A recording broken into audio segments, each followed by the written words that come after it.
Welcome back, and if you're new, welcome. If you're like me and you love the outdoors, you may want to subscribe. In this channel, I don't hunt with a gun and I don't hunt with a bow, I hunt with a hawk. And as the seasons change, I fish from a kayak. These are my passions. And this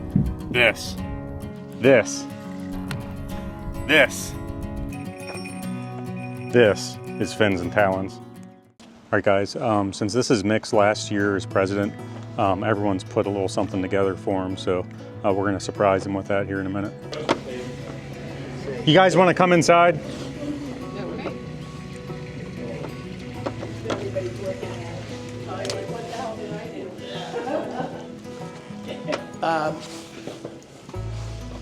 need to have a talk. Yeah, we need to have a talk. It's an intervention. You've been a bad boy. And you know, this is very informal. I just wanted to, my main goal was to kind of put the history together, because those of you who are falconers know what it takes. And those of you that have been to these meets knows what it takes to keep this stuff going.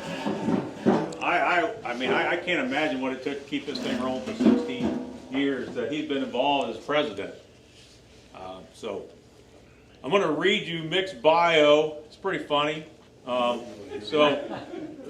Depends on who wrote it. Yeah, well, I don't know exactly who wrote it, but I know we had to do a little fancy footwork on it, you know, to make it you know, and to make it Mick. First the dinosaurs came. Yes, first there was the dinosaurs, and then Mick flew a pterodactyl for some periods of time. And then he decided to trade off. No, and I'm just going to read this. It says, "Who is Mick Brown?" And a lot of you were probably with him during this time, so you probably will know that you got to see some of this. It talks about how Mick was, he hasn't always been a falconer, but he's always had a love for animals. Mick Brown started his life out, like most of us that are men, as little boys who loved animals. Yep, and I think that's very true. You got to have that desire. When he was in 8th grade, he had the opportunity to take care of a bird of prey, a kestrel. So how cool is that? I mean, that's pretty neat. So before falconry, Mick was big into bird hunting, and he had some very good dogs, bird dogs, and they were so good, we're basically going to name them all. And there's some pretty creative names in there. Mick hunted a lot of grouse, woodcock, and pheasants. The dogs that assisted him in that activity were Parker, Chip, Rose, Zach, and Maggie. And so any of you ever had the pleasure of meeting those dogs? I did not. So it sounds like Mick was heavily involved and probably very passionate about the dogs as much as he is his birds. So. Back in 1966, the year before I was born, he tried to get into falconry, but he couldn't do it because it was illegal in Ohio. So he kind of knew what he was doing at that point in time was nothing. I mean, that's when you find out something's illegal in most cases. Not everybody takes that as it's illegal and just stops. Some people continue on. Yeah, we won't name any people. But no, and but Mick, apparently Mick's sponsor, once Mick started getting into falconry and starting to realize that's what he wanted to do, it says here that his sponsor wanted him to get a dog before he actually, is that true? He wanted you to get a dog before you actually got a bird? Yeah, I got Gary, and he said, when I went with him, he raised Jack Russells, and he had really good hunting stuff. And so this one guy, Gary was picking a litter in this litter, and the guy just didn't need him or just didn't want him and didn't use him properly. And so I got him. And then I had Gary, yeah. So Gary was a very unique dog. Brandon can attest to that. So you had Gary before you even got a bird done? Yeah. Wow, you can't fly them heavy. Yeah, those are hard to fly. They're hard to get trimmed down. So there it was. And Gary is, and you know, as Mick is with his dogs out here, man, they had to be like children. You know what I mean? Yeah.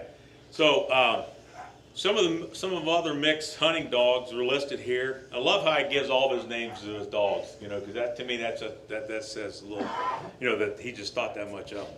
It was Copper, Tercel, Tippy, Zoe, Steve, and Vine. And Vine is who is, it says here, who is as good as they get. Yeah. So Currently, Jumpin' Jack Flash is his current sidekick. So, but think about this. In 2002, Mick actually got into Falconry. And that, man, you wouldn't think that 2002 would seem that long ago, but man, it is. Because I can remember thinking 2000 when the earth was going to fall apart. You know what I mean? Because I was prepared. I had already listened to that song and I was ready to go. But he learned it was falconry was legal at that time in the state of Ohio, so he set out for that adventure. And man, and those of you know that are in it, you think about all the support and stuff that you get from the Ohio Falconer Association. And we actually do. We support a lot of people, a lot of good people. But in 2002, Mick also then became a member of the Ohio Falconers Association. Then later down the road, he became the president, which he's done now up to now for 16 years. And being a president of a nonprofit organization is, you know, you got to look at that from where it is. I mean, you got to really, because think about how easy it would be to say, man, you know, heck with it. I'm not going to, you know, let whatever happens is going to happen. This meet, like I said, is there, and we're going to find out how tough it is one of these days when he's not here to help us put it on. So hopefully that won't be anytime soon. But he started these winter meets selling a falconry. His big thing is selling shirts and apparel. And God knows I bought a lot of it. And even as an apprentice, I made sure, even showing up to the meet, I make sure I bought a shirt. Because man, how cool is to wear a falconry shirt? Can't wear a hat for reasons other than that. Though no comments from the peanut gallery on that one. But make a bigger hat now. They do. They do. It's called the toboggan. All right. So he started the winter meets. And over the period of time, Mick's accepted a lot of requests to speak at a lot of different places, whether it's the Boy Scouts, whether it's the Lions Club. So in other parks, because if you like doing falconry and you're passionate about it, you love to talk about it. And not everybody's set out for that. I do. I personally, I go to nursing homes, I go to schools, I go to whatever, because man, I'm not an expert in that, but most of the people that you're talking to aren't either. You know what I mean? But Mick's been all over, and that really doesn't surprise me. He has presented at hundreds of shows with his birds, and always put falconry and OFA first. His educational birds include Screechy, I love his owl's name, Screechy, Owlie, and Owlette. Man, he put a lot of time in. He must have did a Google search on those to come up with those names. No, we wanted to be an owl Capone, but it kept being a girl. We never had a male. We never had a male, So did we we? had to improvise where we got That's Owlie and hilarious. Owlette. We never had a male. We tried so hard. I thought I was going to get. Yeah. All right, so Mick, along with Mike Kroc, and actually those of you, and it just didn't affect a lot, but it could down the road, actually got in the legislation to where we can hunt with an owl here in the state of Ohio. And real quick, I'll touch on this because this is where this came from. This is the signed version with the pin that actually, so that's pretty impressive. I think we can hunt with a great horned owl, and what's the other one? Bard. Yeah. Yeah. So but just keep that kind of stuff in mind. To think that much about falconry. Someday I may think about flying an owl, but I don't know. I like to sleep at night. I'm not begging on that. Mick is, how many of you ever been to a NAFA meet? Yeah, not a lot. I mean, it takes a lot of work to go to a NAFA meet. I mean, it takes a lot of time, and a lot of people don't have that much vacation, so on and so forth. And it's never in Ohio, I can promise you that. No, it never will be. I've been to two, I think I've been to two in the 5 years that I've been in it, and it requires a lot of effort. And Mick's been to 12, just think about that. So that's a lot. And you get to network out there, and you get to see a lot of people that fly birds that you can maybe aspire to fly, kind of like this golden eagle. But I've always aspired to fly one of them, but I'm letting that dream fly away. Anyways. So he's been and hunted across 17 states. I got to say, because it's pretty impressive to kill game in other states, kill stuff that you don't have in your local area.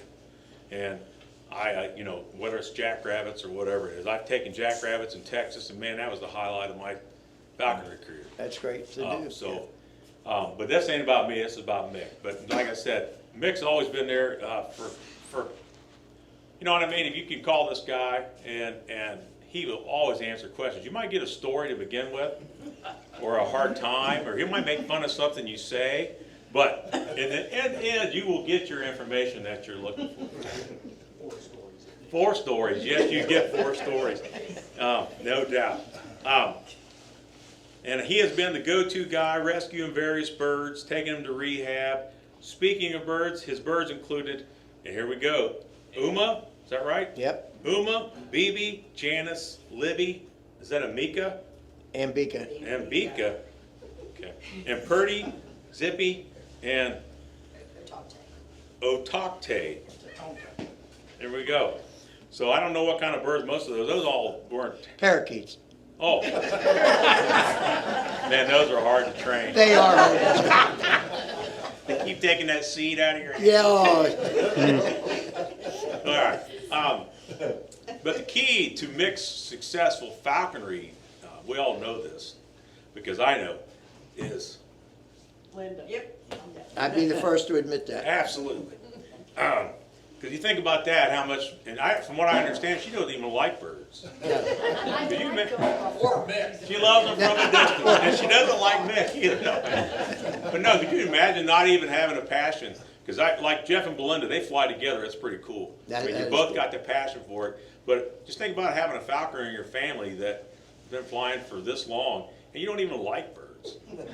And so that to me, it says a lot. And she's very mighty, because believe it or not, she and a couple of her assistants, they stack all this stuff. Every time I see them, whether it's at the end of the year picnic, or at the beginning of the picnic, or here, they're always bringing out Mick's memorabilia and stacking it up over here to purchase. So there's a lot of stuff that goes on behind the scenes.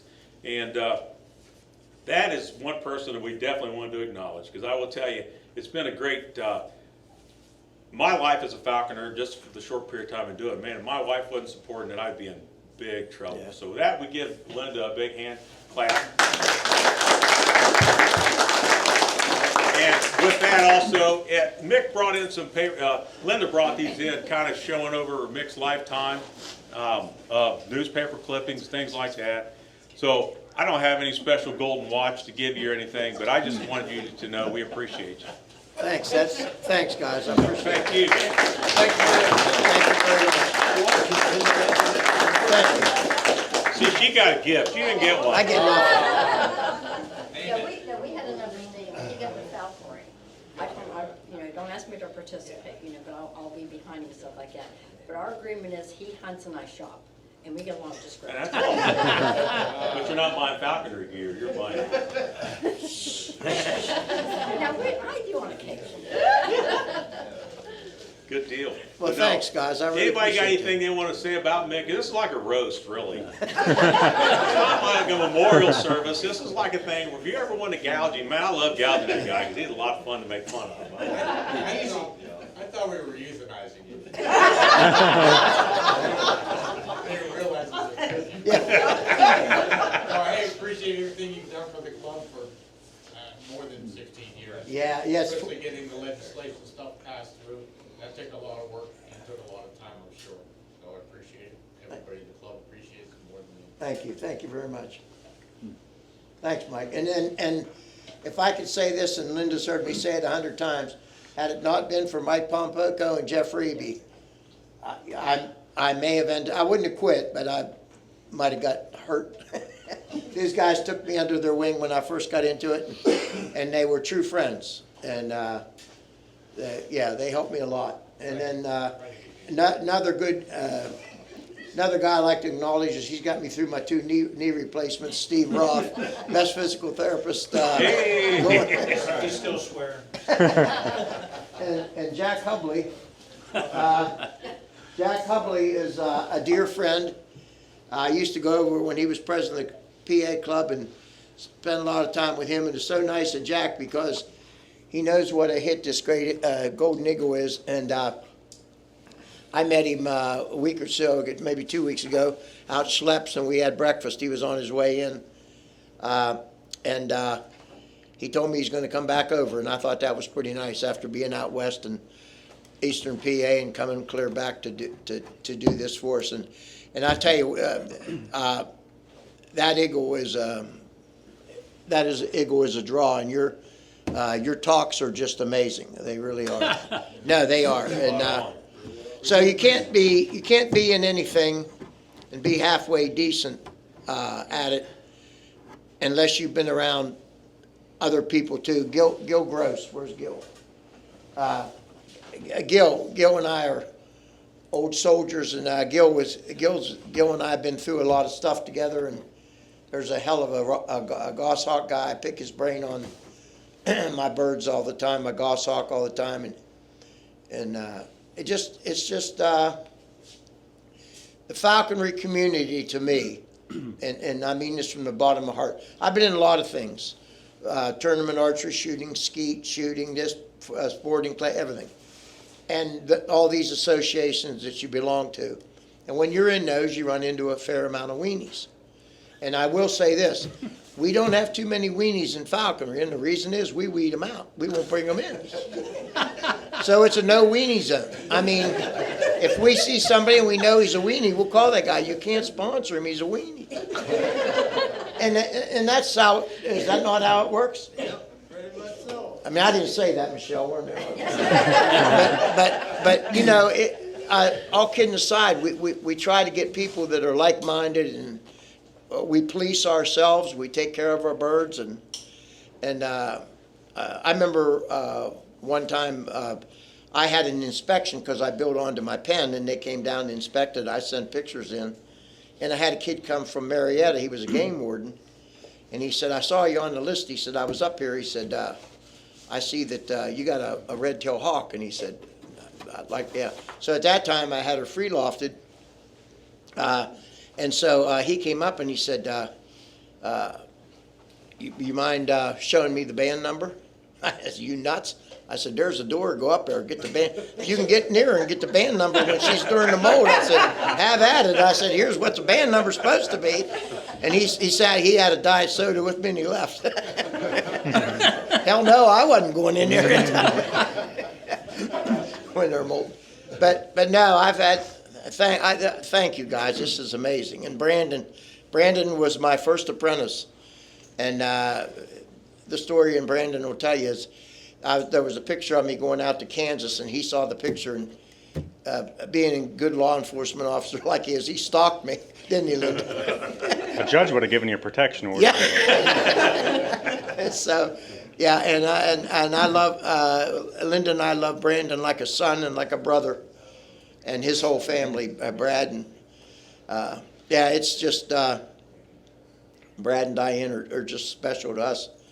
So it's the relationships. Jeff Millsop, you still with Jeff, or did you go? Yeah, I stay behind. Jeff is a very, very, very good apprentice coordinator. I can tell you this, you can't get one any better than Jeff is. He puts his heart and soul in it, and that's one hell of a position to have. And I couldn't do it like he does it, and I'm so proud of Jeff. I mean that, and all the people in the club, I just think the world of you guys. I do. One other thing, not being an Ohio resident or Falconer, thank you, Jack, for always coming here. Yeah, we mean that, Jack. Yeah, may I interrupt you? Absolutely. Yeah, well, I've been, as an undocumented immigrant here. Yes. Migrant. To this meeting, because I'm a Pennsylvania boy. I've been a member of the Pennsylvania Falconry Hawk Trust in various offices over the past 40 years. And I'll give you a little perspective on this. This guy is larger than life. Pennsylvania does not have a Mick Brown. And when I was coming down the hill here at the Old Timers Club, I saw that you jammed up here with all kinds of people, and an eclectic bunch, not just falconers, but people who are interested in learning about birds of prey and seeing what it is, what the heck we do. And a lot of this is because of Mick and Linda. This guy is larger than life. And I can say that after 40 years with the PFHT. He's been telling me for the last 5 years I need to come over because this is going to be his last year. You alluded to that. That gets you here, I mean, damn. Yeah, I'm pretty much on to him. He puts my picture in the poster and then he calls and says, "Can you come over?" I ain't as dumb as I look. Yeah, but That's funny. falconry, unlike a lot of the other field sports that are always out gung-ho recruiting, falconry I found from the very beginning, it's a tough nut to crack. And it's tough to get in because there are a lot of falconers always on the lookout for weenies. So falconers aren't after the limelight. They're not out for the glory. They know that their birds are going to attract a lot of the wrong moths to the light, so a lot of them hide under rocks. And relatively few of this small set of hunters called falconers, relatively few have people skills anywhere near this. And this is your big bonus here with Mick as liaison between you and the unsuspecting public who may read disparaging things about those of us who exploit birds of prey. And then they meet a guy like Mick, and it's like, oh, well, this falconry can't be all that bad if this guy's into it. You know, this guy is a very warm, people-oriented person. And falconry down through the years has led me to, some of my most cherished friends. And these are the kinds of people we need as emissaries, as representatives for our craft if we are to keep it alive. So thank you for everything you've done, Mick. You've gone way above and beyond. And, you say it's your last year. I'm hoping it isn't. If it is, be forewarned, you guys, like you said, you've got some shoes to fill. Oh, absolutely. So. We're taking donations for a changing table. Mick, you're not allowed to. So, Buy me some Depends, You have to. so thank you for Jack, thank you all so you've much. done, and thank you most of all for being my buddy. Oh, thank you, right back. Gee whiz, that's really nice. Jesus, woo! Now for the truth. We're going to bring some people in your large hood. Oh, yeah. All right, well, anybody else got anything to throw at this guy? Because I tell you, I've always enjoyed coming here. We may not have a lot of game, but we have a lot of fun, a lot of good people, and we have a lot of good food. Yeah. And I think of all the people that came in from this thing, all the people that came here, Ricky and Garrett and you and all the people that basically got into falconry by coming here and getting brought in by everybody around and seeing everybody grow. It's a darn good feeling, and it's yeah. Got some good people. You're one of them. Thanks, man. Thanks, buddy. Mick, thanks for everything, buddy. You're off. Thanks. Appreciate you. Thanks, Jeff. Now let's Appreciate go you. kill some shit. Come on. You Thank guys you. want to go on? Appreciate you Yeah. guys taking time. Yeah.